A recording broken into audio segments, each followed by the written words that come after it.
How's it going, boys? Welcome back to the channel. Hope everyone's doing all right. And today we will be continuing our educational series by doing the top 10 defenders in Rainbow Six Siege. If you guys are excited for more content like this and enjoy what you guys see today and learn something new, then make sure to leave a like, subscribe, and comment down below who's your favorite defender on Rainbow Six Siege. And without further ado, let's just get right into it. Alright, coming in at number 10, boys, is going to be Smoke. Now, what makes Smoke so good? First of all, he comes with a great kit for any situation. You can go FMG, you can go with the shotgun. Also, SMG-11 absolutely rips, right? For me, I like to run the FMG, and that's just what I find to be the best. I don't know why Muzzle Brake is on there. I'd probably go Flash Hider, maybe Extended Barrel. But what really makes Smoke so good is the fact that he denies entry points and default plants, and he forces people to have to find a way around his ability, which, by the way, wastes time, and that's exactly what you want out of a defensive operator. You either want them to waste time or waste utility. And so that's what Smoke does best, right? Let's say we're up here on 2F Night Haven. Let's say they got this breach right here, right? And now people are funneling in from here and here. As a Smoke player, if you're playing over here, right, and you see them coming in, all you got to do, you don't even have to face check or anything, boom, you just throw your smoke. Now you've denied them the ability to walk through here for like about 20 seconds, which with 3 of those is 60 seconds of time that you can waste from the attackers. So using it properly is extremely important. On top of that, he has beepers, right? So you can get your beepers placed around the map, right? And when you hear this beeper go off, you know somebody's there, boom. Smoke it off. And this is what makes him so good, right? He's going to waste time. He's going to force people to get around this. And on top of that, this smoke does a lot of damage, right? You can't linger in this smoke for too long. Otherwise, you're going to take a lot of damage. So that's why Smoke comes in at number 10. And let's move on to the next operator. All right, next on the list is going to be Aruni. Now, for Aruni, I like to run the EBR over the Roni for a variety of reasons. I just think the EBR brings more to the table. You could rock the laser for that increased ADS, and then barbed wire, bulletproof camera, situational, up to you. Now, what makes Aruni so good? Well, there's a couple things about Aruni that makes her really good. First of all, her ability, again, makes people waste time. Either they're going to have to find a way around the Aruni gates, right? So they're not going to be able to come through here, or they're going to have to waste some sort of utility in order to get through this Aruni gate, right? Aruni, in my opinion, is just what Castle wants to be, right? Because you can put these around wherever you want on site, and you're not going to be stopping your teammates from being able to enter, right? Like, this is what Castle would do. He's going to put this castle down, and now nobody can get in or out, which is really bad. On top of that, with Aruni, some things that people don't know, in my opinion, is let's say they do get your Aruni gate out, you can come and shoot your Aruni gate to reactivate it. I think it takes 20 seconds after they disable it for you to be able to shoot it back and reactivate it. On top of that, she has a robotic fist, which is always fun, right? You can just use this, make head holes, make sight setup, make rotates, whatever it is that you need. Or if you just hear somebody coming around the corner, boom, you punch a hole and then you can just absolutely big schmirk them. So overall, Aruni is a great operator to bring. There's almost no map where Aruni isn't going to be useful. And again, you know, you can just put your Arunis wherever. You're going to hear a sound cue when they disable it, and you're going to force them to use util or take some damage running through, and either way, that's great for you as a defender. So let's move on to the next operator. Right, next on the list is going to be Frost. Now, Frost is just amazing in so many ways. First of all, she has a great gun. This gun right here is really good, and I actually recommend trying out the iron sights on this gun. I think the visual in terms of it is pretty good, and also she has a shotgun, which is just great to make rotates, sight setups. That's always something nice to have with a defender. And then you could go deployable shield or bulletproof. Sometimes the bulletproof is good, and I'll show you guys a little strat with that in a sec. But again, what you want to do with Frost is find common entry points, right? Where do people usually come in? Now you want to pick windows, right? You want to pick something like this to put your Frost mat down on, as opposed to something like this over here, where if you were to put this down right here, there's a very, very low chance that defender is going to break the screen and then walk in and step on it. Sometimes you can catch them out, but for the most part, they're just going to see it and shoot it. Whereas if they're vaulting through a window, they're not going to have enough time to react, and most of the time you're going to catch them out on the frost mat. Also, as you can see, the iron sights on this is pretty nice, and look at this. I mean, little to no recoil on her gun. Just amazing. On top of that, like I said, shotguns for rotates, always a good thing to have. You love to have that. And then finally, you can get creative with your frost mats. You don't just have to put them on windows, right? So a good one to do here on Night Haven, for example, is you go and you put your bulletproof cam. I believe you put it, sorry, let me get back up here. Put your bulletproof cam right here, right? And then you get really cheeky with it.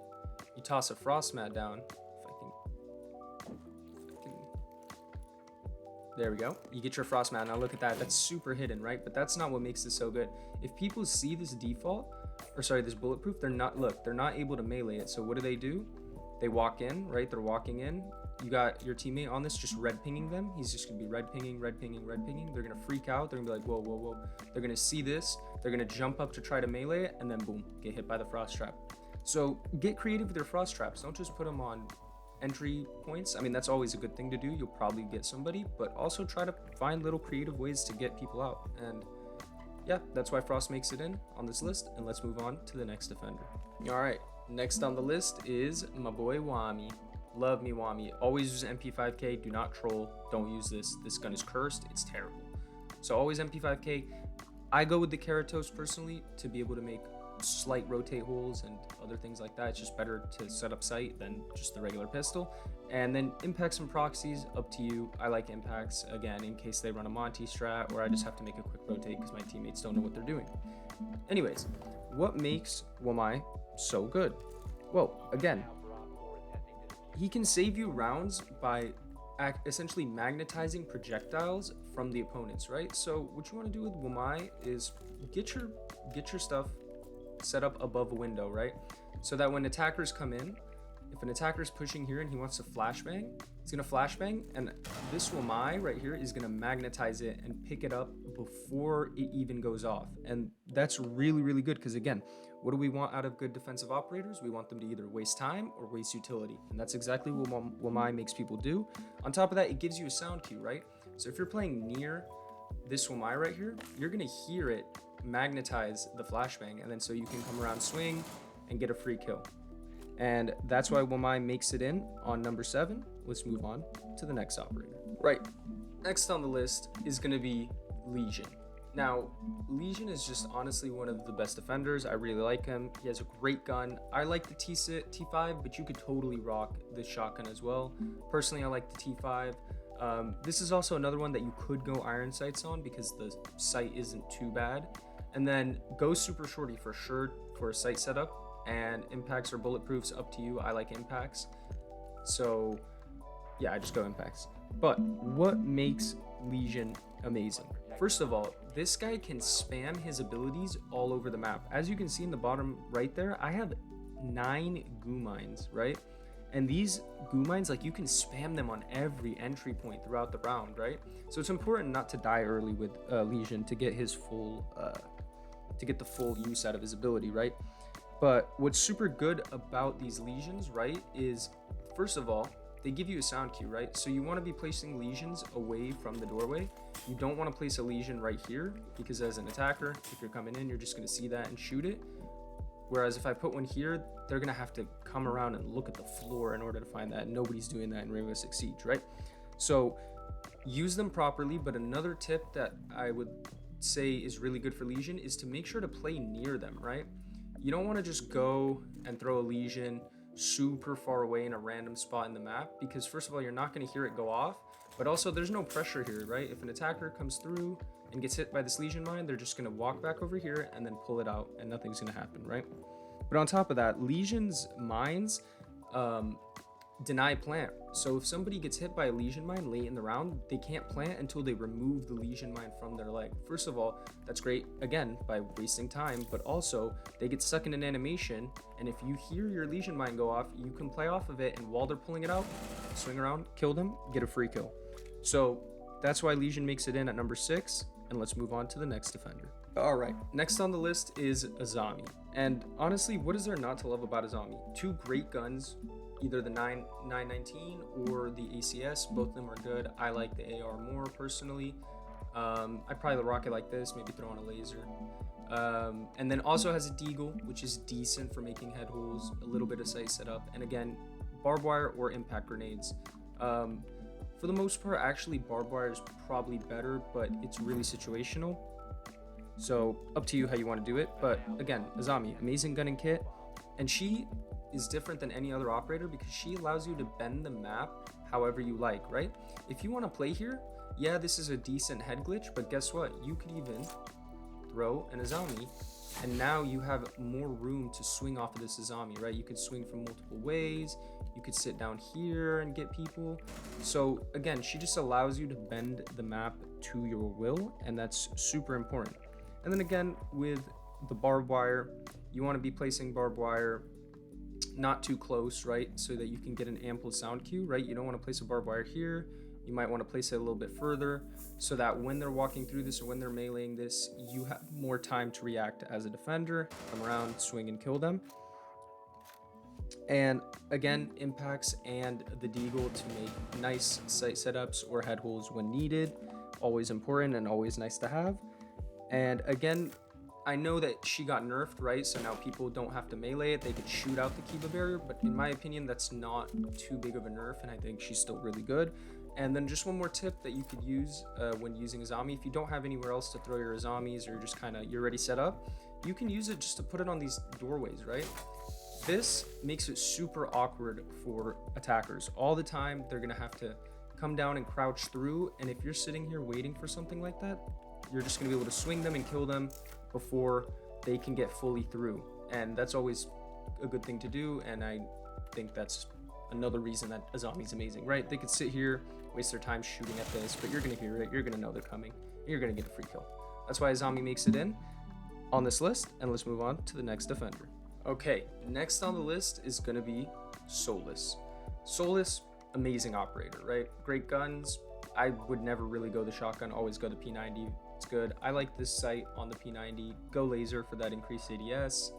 SMG11 is nice, and then impacts or bulletproofs. I like impacts personally because with Solis, sometimes you're going to be roaming the map, and you never know when impacts could be useful. Also, something that's really interesting about Solis is if someone comes into plant right here, and you're under them, then you can use your impacts, right? If you're getting callouts from your teammates, you can use your impacts. I know this floor isn't breakable, but oh, it is breakable. I'm tripping. You can use your impacts, boom, reveal the guy planting, and get a free kill. And on top of that, you have to remember, Solis has one of the most broken abilities in the game. When they're planting and you're on your scan, you're gonna see it. You're gonna see them planting, so you can just come from below, impact, get a free kill, right? On top of that, as a Solis, you want to get away from sight during the prep phase as quick as possible. If you need to make any reinforcements or whatnot, do it, but then go ahead and start droning, or start using your ability to find drones. This is gonna, first of all, destroy the drones, giving them less and less intel, which is really always good. And on top of that, you're gonna kind of learn where people are gonna be pushing from, right? So if you come down these stairs and you see a drone coming in from here, then you assume somebody's probably spawning here and gonna push through here.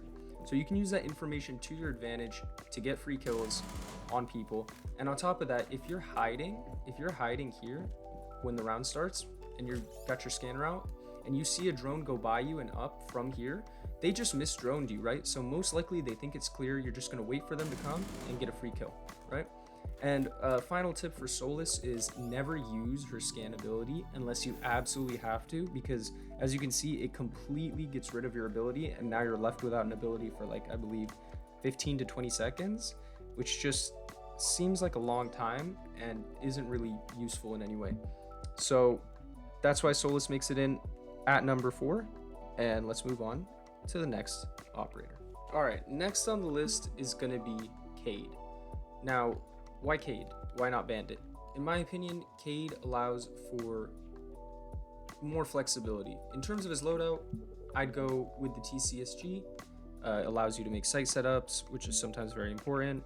And you can also, I wouldn't go with this pistol, I'd probably just go with the revolver, but it doesn't really matter. Nitro Cell, definitely the one to go for with Cade. And so yeah, Cade is very flexible when it comes to wall denial, but you can also get pretty creative with your wall denials, right? So for example, let's say you want to get this wall, right? Everybody knows that you just throw your Cade at the top and it electrifies, right? Like I could just throw my Cade above these walls and then electrify it, right? But everybody knows about this Cade right here, right? So something else you can do instead, come over here, make some holes in the ground, and now with this new system, it's very easy to throw your Cade. First of all, this is much more hidden, harder for people to find, and gets this side of the wall. Then you can come around, shoot out this right here, and throw your Cade in, and that should electrify the other side of the wall, right? So you see how this is much more hidden than just placing your Cade up there, right? Whereas if you're playing Bandit, you're just gonna have to put your Bandit batteries down. So that's why I think Cade is more flexible and just more usable on a multitude of sites. Also, you got your C4, right? Don't forget to use your C4s, and you got shotgun to make rotate holes or whatever it is that you need to do, right? And this shotgun is also very broken. It's like a 2-tap from range, like you can just boom, boom, boom, boom, Shrek again. So that's why Cade makes it in at number 3. Let's move on to the next defender. All right, next on the list is actually going to be the newest defender, and it's going to be Tubarao. Now, he comes with a great kit, AR or the MPX. Both are great options. I prefer the AR, just a 2-tap, easy kill, and you can make head holes and stuff, which is nice. So why Tubarao? In my opinion, Tubarao is the best EMP/hard reach denier in the game, right? And there's not a better one to show an example of than here on Chalet, right? You get this wall reinforced, everybody wants to come and breach this wall, they're gonna bring a Thatcher, they're gonna bring a Thermite, right? So, as a Tubarao, if you use him correctly, he is going to single-handedly win you rounds, right? You're gonna be sitting here, they're gonna send a Twitch drone through, or they might throw an EMP. Right as they throw an EMP, you listen until you hear the Thermite, the Ace, whatever it is that they're using, throw their util on the wall, and then you respond by simply freezing the wall, right? I think this lasts for about 20 seconds, and this, again, wastes 60 seconds of time for the attackers. And again, what's super important with defenders, waste time or waste util. And honestly, if you time it right, you can also destroy their stuff. So Tubarao does it all, right? On top of that, again, he's got a great gun that can make head holes and does a ton of damage. And if you really wanted to, you can also Tubarao off hatches if people are trying to breach hatches, and you could throw them at people. I wouldn't really recommend throwing them at people, but if you do, it freezes them, slows them down, and shows you footsteps of where they're walking. One other tip, if you're playing Tubarao and you're getting Deimosed, if he's tracking you, you can just throw your Tubarao and stand in it, and then he won't be able to see where you are, right? So again, he wastes a lot of time for the attackers, which is always good as a defender, and overall I think he's just very overpowered, and that's why he makes it in at number 2. And let's move on to the next defender. All right, and the final defender on this list, and coming in at number 1, is going to be Fenrir. He has a pretty decent kit. I usually don't go shotgun. I would recommend the MP7. You can go iron sights on the MP7. I think it's very usable and it's very good. And he also comes with a bailiff, right? Great, make holes, very important, as you guys will see in a second here. You can go bulletproof or barbed wire, it's up to you. Now, there's a reason this guy gets banned in pretty much every comp match that you play. His ability is absolutely broken. It denies people walking through certain areas, and on top of that, it blinds them completely, right? So one thing that I would like to stress about Fenrir is to get creative with his Fenrirs. Don't just go and throw Fenrir right here. Like, yeah, this is good, but there are way better ways to use your Fenrirs, right? And I'll show you a few examples. For one, put one here, right? When people are coming down these stairs, they're never going to check this. They're going to check blue, they're going to check connector, they're going to be looking at the head holes that are most likely going to be there, and this is going to be a free kill wherever you're playing, right? You're just going to spray, they're going to be completely blind, and you're going to kill them. On top of that, the Fenrir mines, as you can see, tell you, when these go off, it tells you exactly where they are, right? It's going to tell you fireplace stairs. So you can give this call out to your teammates, but on top of that, you're going to know where it is. So it's important to play relatively close to your Fenrirs and not to throw them too far away. Like throwing one up here, yeah, it might blind them and stuff, but you're not going to be able to react to this, and eventually they're just going to destroy it, and it's going to be kind of a waste of utility, right? Another good spot is over here. And this is why the bailiff is important, because you want to be able to break things out. Break this out. Make it a little bigger, perhaps. And then, yep. Throw your Fenrir in there, right? So now if they come through here, through wine, they're just going to get Fenrired, and there's a very, very low chance that they're going to be able to find this Fenrir. Another one that's really good is here on blue connector, or blue stairs. You come right here, and you yeet your Fenrir into this. Again, this one is very hard to see. As they come down the stairs, they're going to get blinded, and there's no way they're just going to look up and shoot it. But even if they do, if anybody is playing in blue, this is the freest kill ever. The guy's going to have his gun in the air, and that's just a free kill every time. And the final one that I could think of is over here on the backside push. Come over to the washing machine, toss your Fenrir inside, right? People walking through here, they're never going to stop and look inside of a washing machine. And if they do, again, this should be the freest kill ever. And just keep in mind that Fenrir can only activate 3 of these at a time. So you want to be pretty proactive with them. You want to see where people are pushing from and activate them as need be. If nobody's pushing down that stair, or sorry, if no one's pushing down these stairs, then deactivate it and go ahead and activate a different one that people are pushing, right? So this is why Fenrir comes in at number 1. He not only wastes time, but he completely blinds people, forces them to stop and look around for Fenrirs, and this is going to lead to so many free kills in your games, and I highly recommend bringing Fenrir as much as possible, and that's why he makes it in at number 1. Alright boys, that's going to be the top 10 defenders on Rainbow Six Siege in the new season. If you guys enjoyed this video, make sure to leave a like and subscribe for more educational content in the future. And if you guys learned something new, comment down below, let me know. And also let me know who's your favorite defender for this season. Hope you guys enjoyed it, and I'll see you guys later. Peace.